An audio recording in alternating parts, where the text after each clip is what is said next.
Ubahlah hati kami setulus salib-Mu Tuhan. Ubahlah hati kami yang keras ini menjadi hati yang lembut seperti Engkau.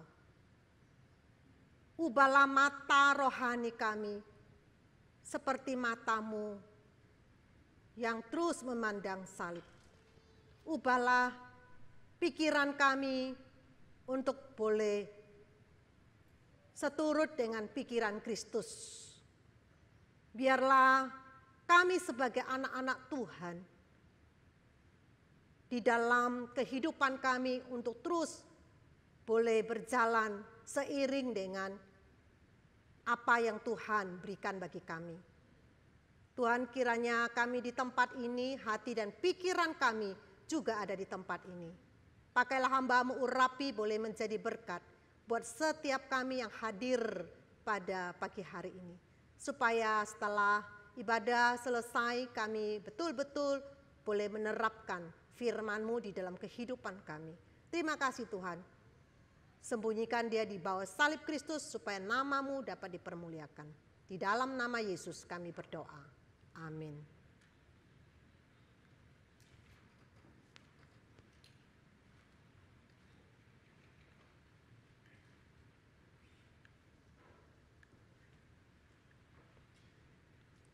Tema firman Tuhan pada pagi hari ini adalah menghidupi karakter Kristus.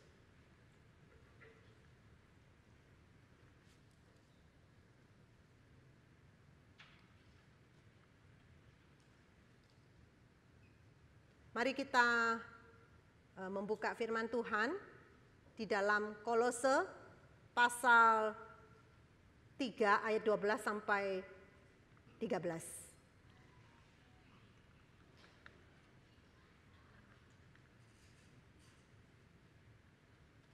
Mari kita membaca bersama-sama Kolose pasal 3 ayat 12 sampai 13. Karena itu, sebagai orang-orang pilihan Allah yang dikuduskan dan dikasihinya, kenakanlah belas kasihan, kemurahan, kerendahan hati, kelemah lembutan, dan kesabaran. Sabarlah kamu seorang terhadap yang lain, dan ampunilah seorang akan yang lain apabila yang seorang menaruh dendam terhadap yang lain, sama seperti Tuhan telah mengampuni kamu, kamu perbuat jugalah demikian. Saudara, di dalam ayat yang kita baca, di situ Paulus membahas mengenai karakter atau perilaku atau sifat kehidupan yang harus dimiliki oleh orang percaya. Paulus menasihatkan kepada jemaat Kolose maupun kepada setiap orang yang percaya kepada Tuhan supaya mempunyai kesadaran diri, identitas atau status sebagai orang percaya. Di mana Tuhan Yesus sudah menebus kita, Tuhan Yesus memilih kita, Tuhan Yesus sudah menguduskan kita, dan Tuhan Yesus sudah mengasihi kita, sehingga kita harus mengenakan atau menghidupi karakter Kristus. Karakter Kristus seperti apa yang perlu kita hidupi di dalam kehidupan kita sebagai pengikut Kristus.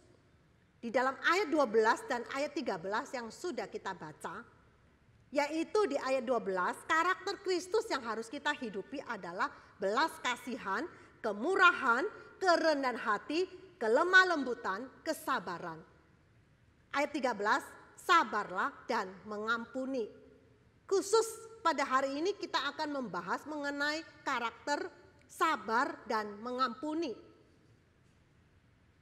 Tidak mudah di dalam sabar dan mengampuni. Karena di dalam hal ini Paulus menempatkan sabar dan mengampuni ini sejajar seperti mata uang yang dua sisi. Baik sisi angka maupun sisi gambar. Itu sama. Di dalam LAI ayat 13 seolah-olah kata sabar dan mengampuni itu ditempatkan kalimat yang baru dan sejajar dengan ayat 12. Di dalam bahasa asli, bahasa Yunani, teksnya Yunani, ayat 13 itu merupakan anak kalimat menggunakan kata anekomenoi dan charisomenoi. Itu artinya yaitu sabar dan mengampuni yang menerangkan ayat 12. Sabar dan mengampuni itu merupakan wujud konkret dari ayat 12, yaitu belas kasihan, kemurahan, kerendahan hati, kelemah lembutan, dan kesabaran. Saudara, sabar dan mengampuni bukanlah hal yang mudah.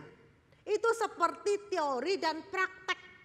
Menurut saudara, mana lebih sulit, teori dan praktek? Pasti kita akan lebih sulit adalah praktek. Betul kan? Kita teori pemahaman ngerti. Misalnya belajar mobil, oh teorinya begini-begini, ngerti. Harus starter dan lain sebagainya, mengerti. Tetapi ketika kita berjalan, itu nggak gampang. Kita bisa takut, tabrakan dan lain sebagainya. Teori dan praktek itu sebenarnya kalau mau diukur memang sama-sama sulit. Di dalam Alkitab banyak pemahaman teologi sulit kita pahami. Allah punya rencana dalam hidup seseorang itu sulit kita pahami, tetapi bisa kita mengerti. Ketika dipraktikkan itu lebih sulit. Salah satu yang bisa mempraktekkan di dalam Alkitab itu Maria dalam sabar dan mengampuni. Ketika Maria, kita masih ingat, dia belum bersuami, kemudian malaikat berkata bahwa engkau akan mengandung, engkau akan melahirkan juru selamat. Tentunya dalam pemikiran mana mungkin aku nggak bersuami harus melahirkan. Tapi ketika dia memahami bahwa nanti anak Allah yaitu juru selamat akan lahir, akhirnya dia dengan taat dan tunduk menerima. Dan tidak gampang ketika dia menerima, ya Tuhan, jadilah kehendak-Mu. Ini hambaku menurut apa yang Engkau mau. Dalam proses menjalani, akhirnya tentunya tunangannya itu Yusuf diam-diam mau menceraikan dia. Tentunya nggak gampang kan? Bagaimana dia proses untuk dalam hal banyak hal mungkin di masyarakat akan berkata, lu wanita perempuan yang tidak menikah tetapi bisa mengandung, otomatis cercaan kan banyak. Tapi dia belajar mengampuni. Bahkan puncaknya yaitu melihat Yesus disalib, tentunya sebagai walaupun tidak dalam hubungan, tetapi sebagai seorang yang melihat sendiri Yesus yang harus disalib. Tentunya pasti akan timbul apa? Kesedihan dan lain sebagainya. Dia mengalami, dia mempraktekkan. Nah, sabar dan mengampuni itu mata uang yang tidak bisa dipisah-pisahkan. Kita akan belajar kata sabar. Sabar definisi adalah menerima perbedaan dan tidak meributkan hal-hal yang kurang prinsip. Paulus di dalam hal ini berbicara mengenai karakter Kristus di dalam kita bergereja, di dalam kita berkomunitas, di dalam kita berelasi antara satu dengan yang lain, maupun di dalam kehidupan kita sehari-hari. Karakter sabar itu sangat dibutuhkan untuk menghadapi orang lain yang tindakan atau sikapnya yang belum matang dan melelahkan. Tentunya di dalam gereja itu terdiri dari berbagai macam aneka ragam orang. Kita bisa melihat warna kulit yang berbeda. Bisa lihat kanan kiri, itu warna kulit kita tidak sama. Ada yang putih, ada yang hitam, ada yang coklat, ada yang masing-masing berbeda. Warna kulit, bentuk fisik kita juga berbeda. Pendek kayak saya, pendek kan. Memang seperti itu dari sononya. Ada yang tinggi, ada yang sedang, ada yang apapun bentuk fisik, ada yang kurus, ada yang gemuk, ada yang setengah ya. Jadi semua bentuk sama, berbeda. Warna, karakter, sifat, kebiasaan pun berbeda. Ada orang punya kebiasaan, kalau doa buka suara, ada orang kebiasaannya hanya di dalam hati saja. Kebiasaan cara bicara pun berbeda. Ada orang bicara langsung cespleng tanpa memikirkan orang lain. Ada orang bicara pelan. Kebiasaan duduk pun bisa jadi masalah. Ada orang duduknya tuh sudah tempat ini dia begini. Kalau disuruh minggir bisa marah. Itu seperti itu, keanekaragaman, kebiasaan yang berbeda. Sabar ini penting. Menerima itu berarti kita harus siap bersekutu dengan orang lain di dalam kelemahan dan kekuatan mereka. Pentingnya menerima bukan berarti itu membiarkan. Salah seorang penulis pengarang buku yang sangat terkenal bernama Max Lucado mengatakan Tuhan menerima kita apa adanya, tetapi tidak membiarkan kita apa adanya. Artinya Tuhan menerima kita manusia yang berdosa, tetapi Tuhan membenci dosa kita. Tuhan tidak pernah membeda-bedakan orang. Tuhan menyelamatkan kita, Tuhan mengasihi kita, tetapi Tuhan membenci dosa. Sehingga ketika menghadapi dosa itu harus terima. Tuhan itu kasih, Tuhan juga adil. Kasih dan keadilan itu jalan bersamaan. Kasih tidak membiarkan, keadilan tetap harus dijalankan. Itu adalah Tuhan. Di dalam sabar, yaitu kita menerima, berarti ketika kita menerima seseorang di dalam satu komunitas, berarti kita punya hak untuk mengoreksi orang.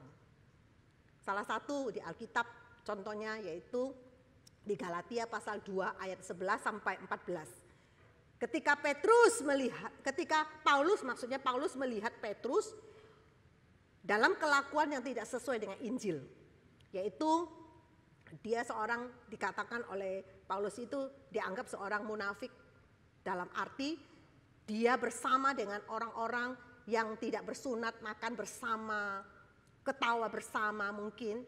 Kemudian ketika ada rombongan lain yang bersunat datang, dia langsung tinggalkan, pura-pura tidak mengerti, dan dia bergabung dengan kelompok yang bersunat. Jadi dia antara satu dengan yang lain itu tidak sama.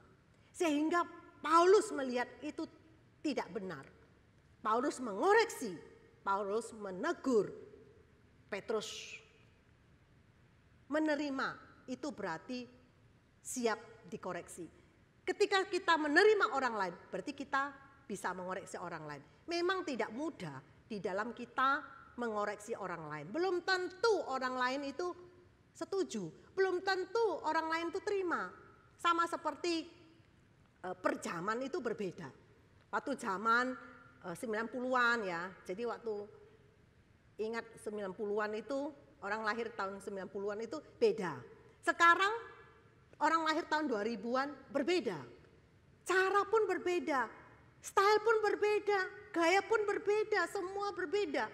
Jadi kita harus siap, tapi bersyukur Gereja Elion punya 2 generation, 1 vision. Menerima 2 generasi tidak mudah. Antara yang senior dan junior itu tidak mudah. Bahkan seringkali kita serukan 2 generation, 1 vision, 2 generasi jadi satu. Tidak bisa dalam satu gereja orang muda terus atau orang tua terus. Itu 2 generasi berjalan bersama. Itulah penerimaan satu dengan yang lain. Itu bersyukur sekali di dalam semua, dalam ibadah kita pun semua bisa menikmati. Baik yang senior bisa tepuk tangan maupun yang junior juga tidak ada jingkrak-jingkrak, enggak ada. Semuanya bisa, stylenya sama. Itulah yang perlu dalam penerimaan itu, berarti siap juga dikoreksi. Memang ada kalanya itu ada ketidaksamaan, itu koreksi satu dengan yang lain. Itu adalah hal yang wajar. Jadi bukan hal yang merupakan prinsip. Sayang sekali pernah aku ingat tahun 90-an ya. Tahun 90-an itu banyak terjadi perpecahan karena apa? Karena tidak bisa menerima koreksi satu dengan yang lain. Akhirnya apa? Akhirnya perpecahan terjadi. Itu sangat menyedihkan. Nah, Paulus tidak ingin ada satu perpecahan. Paulus dalam satu tubuh Kristus. Paulus inginkan ada satu karakter Kristus di dalam kehidupan bergereja, di dalam kehidupan pribadi maupun di dalam kehidupan setiap anak-anak Tuhan. Nah, di dalam penerimaan itu bukan berarti tidak ada perselisihan. Contohnya di dalam Kisah pasal 15 ayat 39, di situ ada perselisihan yang tajam antara Paulus dengan Barnabas mengenai Markus. Paulus dan Barnabas itu berselisih yang tajam membicarakan soal Markus untuk disertakan di dalam perjalanan misi. Paulus tidak setuju, tidak sependapat dengan Barnabas. Akhirnya mereka harus berpisah jalur. Karena sudah tidak sepaham, sudah tidak sejalur, sudah tidak bisa menerima. Itu perselisihan. Jadi menerima itu memang tidak bisa terlepas daripada perbedaan pendapat, perselisihan. Menerima dan menanti Tuhan bekerja. Ketika perselisihan, perbedaan pendapat terjadi, itu ada rekonsiliasi, ada pemulihan, ada kesepakatan di dalam penyelesaian. Dan itu yang bisa menyelesaikan apa? Tuhan. Tuhan yang bisa menyentuh hati manusia. Karena hati manusia itu keras. Di dalam kasusnya Paulus, pada akhir hidupnya dia, ketika dia di dalam penjara, apa yang terjadi dalam 2 Timotius pasal 4 ayat 11. Pada waktu Paulus di dalam penjara, pada terakhir hidupnya, Paulus meminta Markus datang untuk membantunya. Saudara, kita bisa melihat ketika perselisihan tajam yang terjadi antara Paulus dengan Barnabas, itu masa yang sangat panjang. Mungkin sebagai Markus itu akan berpikir, akan merasakan kecewa, akan merasa putus asa, akan merasa kehilangan dan lain sebagainya. Pada akhirnya saya yakin ini semuanya Tuhan yang campur tangan. Pada saat terakhir mereka hubungan yang baik. Paulus dan Markus. Justru Paulus merasakan Markus ini penting untuk dia.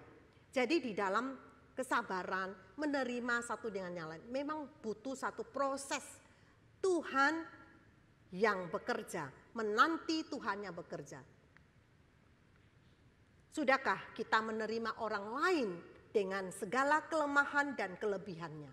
1 Timotius pasal 1 ayat 16, tetapi justru karena itu aku dikasihani agar dalam diriku ini sebagai orang yang paling berdosa, Yesus Kristus menunjukkan seluruh kesabarannya. Dengan demikian aku menjadi contoh bagi mereka yang kemudian percaya kepadanya dan mendapat hidup yang kekal. Saya tidak tahu dalam kehidupan kita, apakah kita sudah menunjukkan kesabaran di dalam Tuhan. Menghidupi karakter Kristus di dalam kesabaran.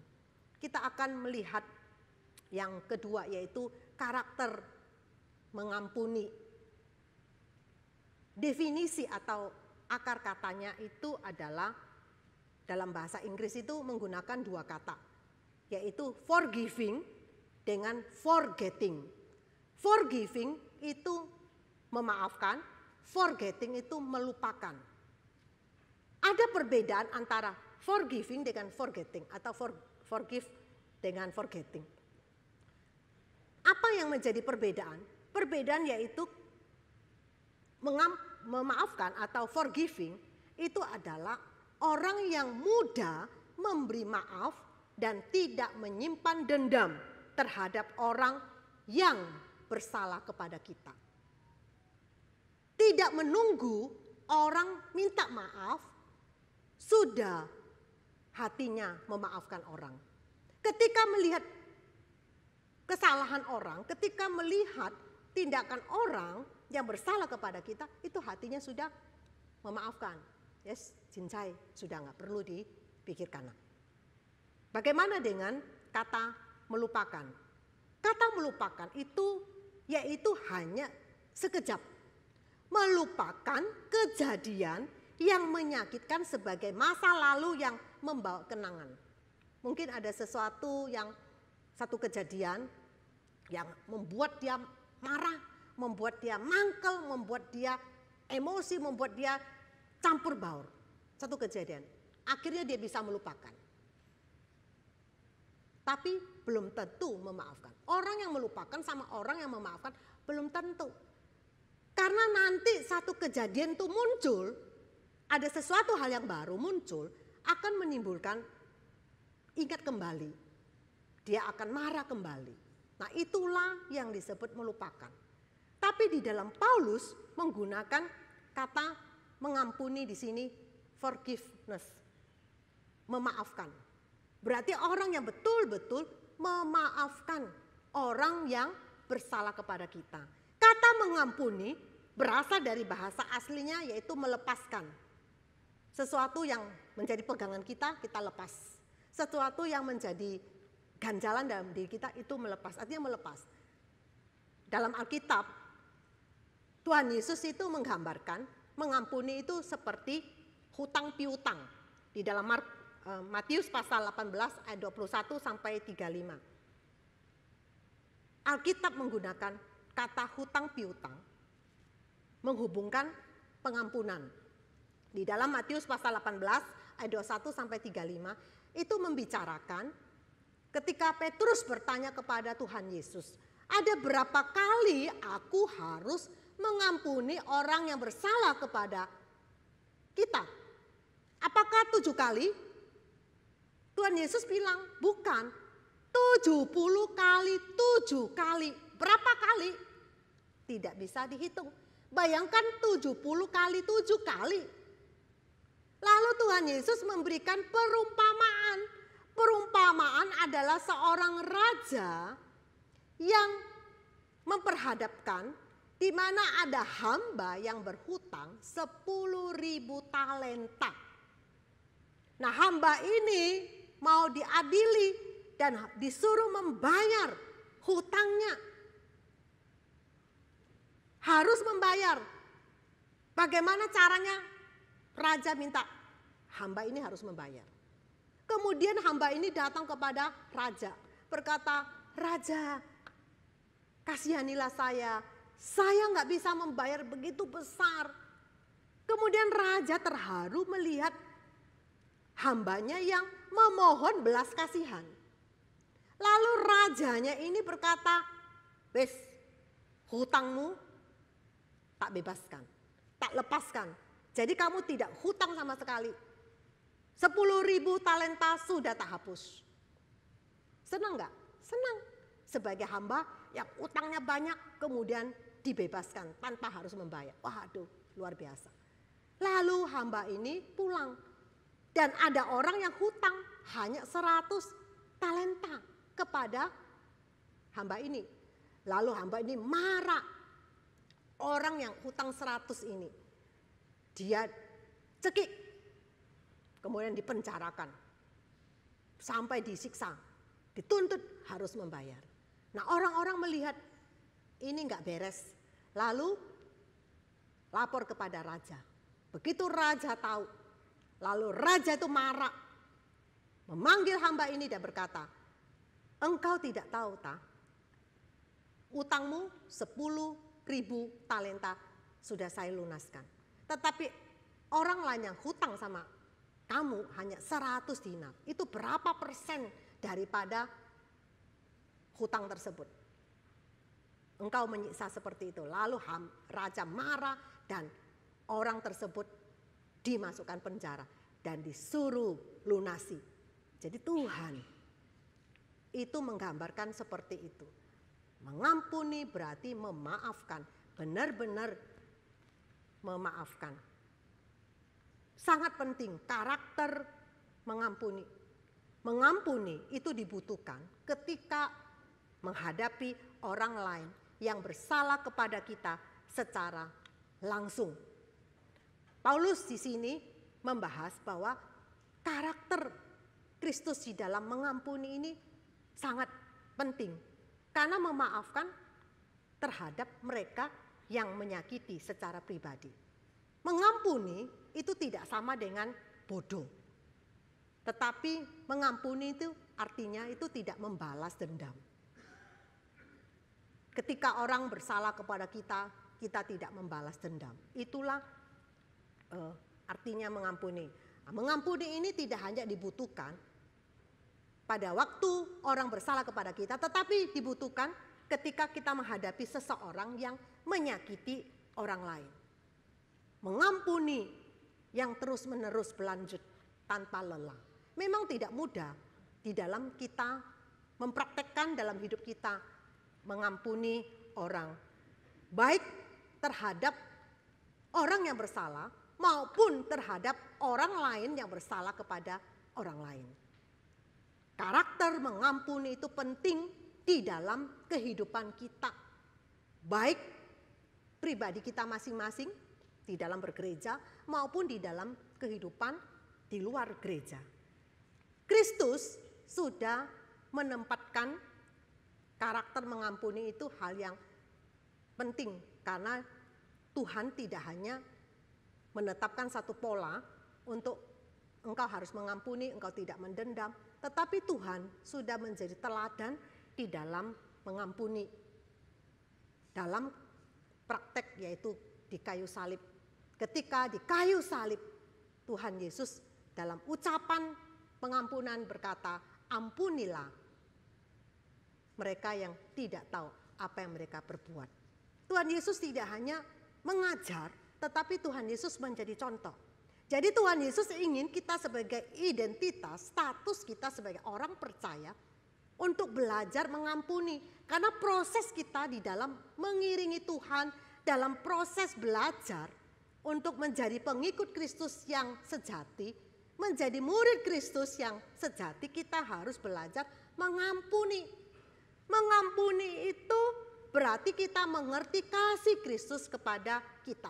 Bagaimana Kristus begitu mengasihi kita. Kristus tidak membedakan orang. Kristus menerima kita apa adanya. Kristus berkorban untuk kita. Kristus telah membayar harga demi kita. Siapa sih yang mau mati buat kita? Kalau kita pun orang yang bersalah kepada kita, apakah kita mau mati bagi dia? Tentu tidak mau. Tetapi Tuhan Yesus itu mau berkorban buat kita. Jadi Tuhan ingin supaya kita belajar untuk mengampuni, berarti kita belajar mengerti kasih Kristus di dalam hidup kita. Bukan hanya belajar kasih Kristus, tetapi kita juga mengerti, mempraktekkan kasih Kristus di dalam kehidupan kita. Apa yang kita terima, bagaimana kebaikan Tuhan, bagaimana kasih Tuhan yang Tuhan nyatakan di dalam kehidupan. Sehingga kita boleh mempraktekkan seperti Kristus. Menjadi seperti Kristus itu tidak mudah.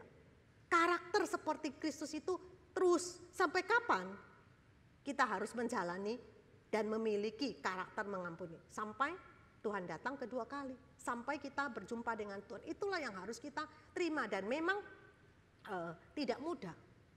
Ketika kita tidak bisa mengampuni, berarti kita gagal mengampuni. Gagal mengampuni berarti kita tidak tahu berterima kasih kepada Tuhan. Bagaimana Tuhan sudah berkorban buat kita. Bagaimana Tuhan sudah menyerahkan hidupnya untuk kita. Dan bahkan kita belum menerima kasih Tuhan. Kalau kita sebagai anak Tuhan, sebagai murid Kristus, tentunya kita tidak hanya mengerti, memahami, tetapi kita dituntut untuk boleh menjalankan kasih Tuhan di dalam hidup kita. Nah, salah satu yang Tuhan wujudkan dalam kasih Kristus yaitu mengampuni orang lain. Satu pertanyaan buat kita, sejauh mana kita menghidupi karakter mengampuni? Sebagaimana Kristus sudah mengampuni kita, maka kita juga harus mengampuni orang yang bersalah kepada kita dengan tidak mengingat-ingat kesalahan orang lain. Tuhan yang akan membalas setiap orang menurut perbuatannya. Karena dia adalah hakim yang adil. Apa yang diperbuat oleh setiap orang itu berurusan, bertanggung jawab di hadapan Tuhan.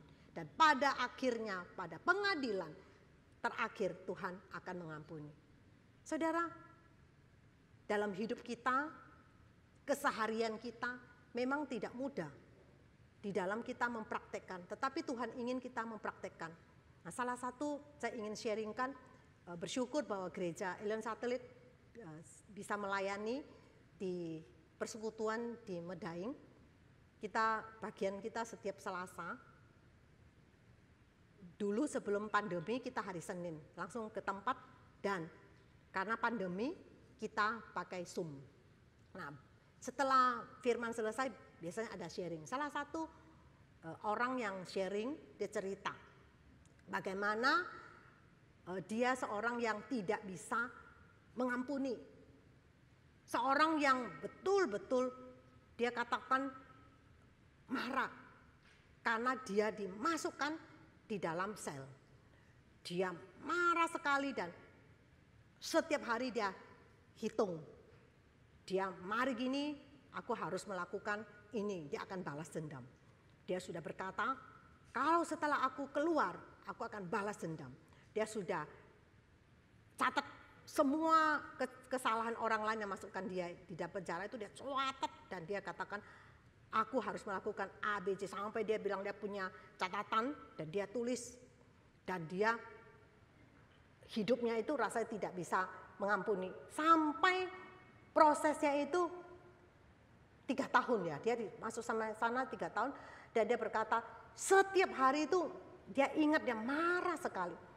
Sampai tahun ketiga, ketika dia di dalam sel, dia berkata, terus kemudian kan di sana ada persekutuan.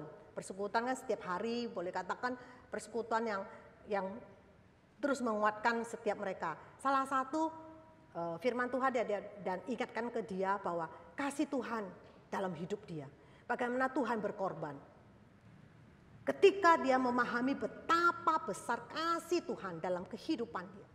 Lalu dia nangis dan dia berkata, oh Tuhan, aku ini dendam, aku ini gak bisa melupakan, aku ini sangat benci. Setelah dia mengalami kasih Tuhan, semua kebencian itu jadi hilang.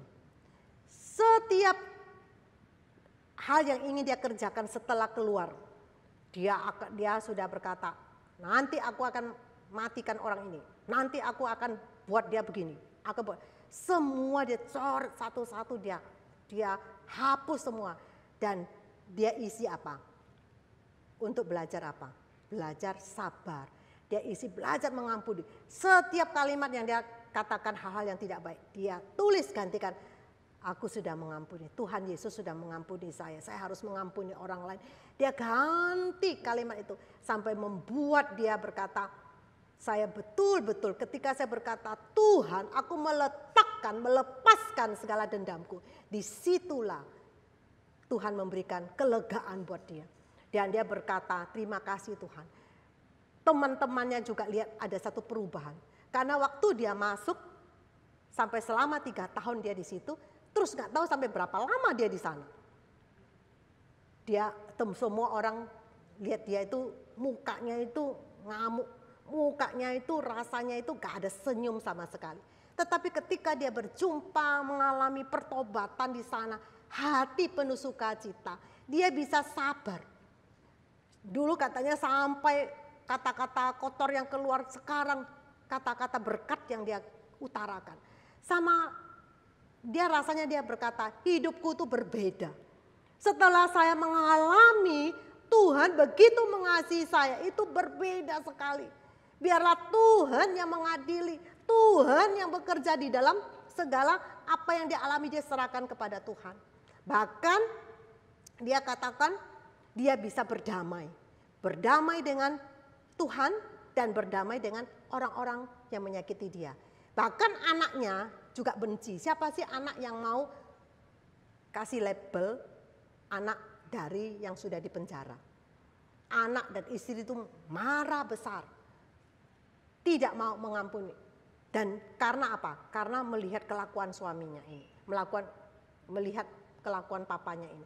Kemudian bapak ini setelah dia ngalami Tuhan mengampuni dia. Dan dia telepon ke anaknya, ke istrinya. Dan minta ampun sama mereka. Apa yang sudah dia lakukan, kekasaran terhadap keluarga, hal-hal lain yang mungkin menyakiti hati anak dan istri. Karena selama 3 tahun anak istri tidak pernah besuk.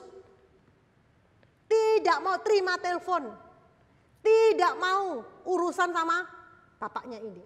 Bayangkan dia bilang hati yang hancur. Ketika dia minta maaf. Dia minta maaf dan anak dan istri mengampuni dia. Dan mereka juga dipulihkan. Terjadilah satu pemulihan. Satu hal yang sukacita. Dan mereka juga katakan, ya Pak, saya sudah mengampuni. Saya sudah tidak malu lagi memiliki Papa seperti ini.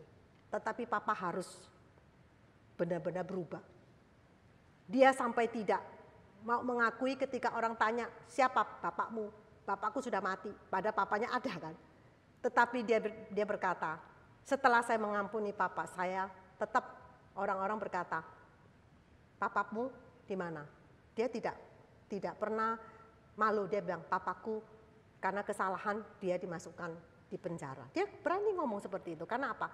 Karena sudah bisa mengampuni. Saudara, tidak mudah di dalam kita menghidupi. Marilah kita menghidupi karakter sabar dan mengampuni. Karena di dalam kehidupan kita, setelah kita keluar dari gereja, kita akan berurusan dengan satu dengan yang lain. Bagaimana kita berhadapan satu dengan yang lain. Contoh yang konkret aja. Di dalam kita, internal kita, depan sudah ada perbaikan jalan. Akhirnya harus satu pintu. Tidak mudah, kita harus sabar satu dengan yang lain. Kita keluar masuk pun harus ikut aturan. Sudah dibuat sedemikian rupa. Bahkan ada fasilitas yang mudah bagi kita, yaitu untuk SKE. Bisa shuttle mobil di SKE. Itu satu hal yang memang gak gampang. Sudah pengaturan dengan sedemikian rupa. Butuh apa? Kesabaran kita saling mengampuni. Dan tidak mudah, saudara. Karena teguran seseorang itu bisa membuat orang lain tersandung. Banyak orang tersandung tidak mau melayani karena perkataan orang lain. Seseorang yang tersandung, mari kita kembali kepada firman Tuhan untuk belajar karakter mengampuni satu dengan yang lain dan tidak mendendam. Sudahkah kita memiliki? Kiranya Tuhan memberkati firman-Nya. Mari kita berdoa. Tuhan, ampunilah kami jikalau selama ini kami sebagai pengikut Kristus, kami seringkali kurang bisa menghidupi karakter sabar dan mengampuni.